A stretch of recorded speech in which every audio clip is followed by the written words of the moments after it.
یہ ہے وقت میڈیا مراد آباد۔ قابل احترام جناب شہر امام حکیم سید معصوم علی آزاد صاحب، نائب امام صاحب، مفتی ایوب صاحب، مفتی دانش القادری صاحب، میرے چھوٹے بھائی ناصر قریشی صاحب، مراد آباد کی سانسد روچی ویلا صاحبہ، اطہر انصاری صاحب،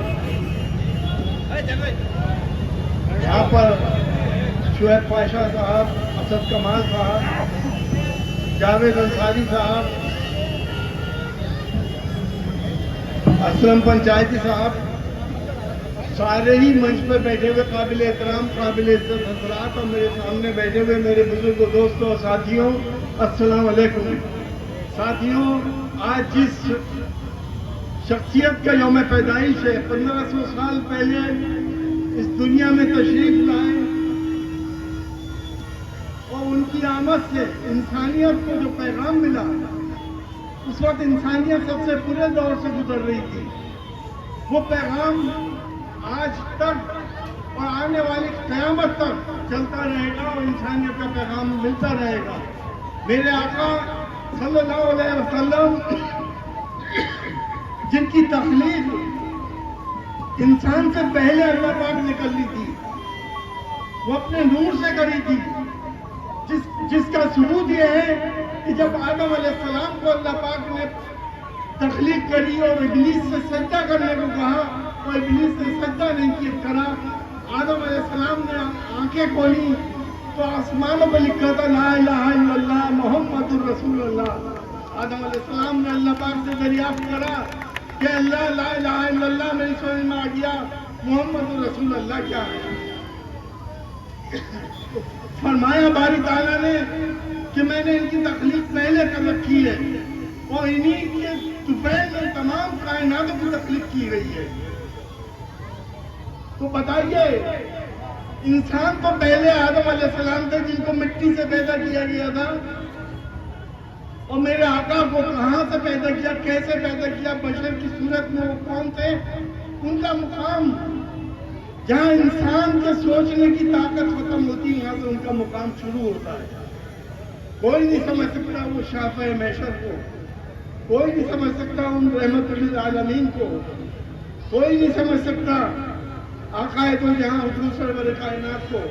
انہوں نے ہمیں جو پیغام دیا، ہم افسوس کے ساتھ یہ کہنا چاہتے ہیں کہ ہم نے وہ سب پیغامات کو چھوڑ دیا اور آج دنیا میں ذلیل و خوار ہوتے پھر رہے ہیں۔ معراج پہ تشریف لے کے گئے، اللہ پاک نے بلایا ان کو۔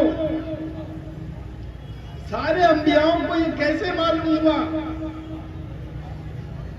کہ بیت المقدس میں آقا دو جہاں نماز پڑھائیں گے؟ نماز کا حکم اس وقت تک نہیں ہوا تھا۔ 1,24,000 انبیاء بیت المقدس میں اکٹھے ہوئے اور سرکار دو عالم صلی اللہ علیہ وسلم نے ان کی امامت کری، اسی لیے وہ امام انبیاء ہیں۔ اور جب اللہ کے پاس تشریف لے گئے تو 50 نمازوں کا حکم تھا۔ نیچے آئے تو حضرت موسیٰ علیہ السلام ملے اور یہ فرمایا تمہاری امت 50 نماز نہیں پڑھ سکتی، کم کرائیے۔ آقا دو جہاں پھر تشریف لے گئے، پھر 5 کم ہوئی، پھر کہا گیا کہ نہیں پڑھیں گے۔ آخر میں 5 کرتے ہوئے 5 نمازوں کا حکم دیا گیا۔ اور جب وہ تشریف لے کے آئے، موسیٰ علیہ السلام نے کہا کہ آقا خاتم النبیین رحمت للعالمین، آپ ہماری امتیں یہ 5 بھی نہیں پڑھ پائیں گے، اور یہ حقیقت ہے، ہم نہیں پڑھ پاتے آج 5 نمازیں۔ تو انہیں کیسے معلوم ہوا کہ نہیں پڑھ پائیں گے؟ ان انبیاؤں کو کیسے معلوم ہوا کہ آقا دو جہاں امامت کرنے آئے ہیں؟ نماز تو بعد میں ملی، لیکن انہوں نے بیت المقدس میں نماز پڑھتے گئے۔ عقل حیران ہے، ان کے رتبے کو کوئی نہیں سمجھ سکتا۔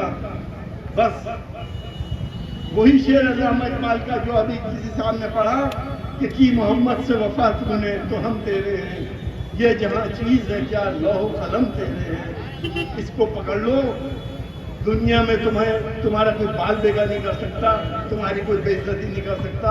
یہ محرومیاں، مجبوریاں اور رسوائیاں جو تمہاری قسمت میں ہماری قسمت میں لکھی گئی ہیں،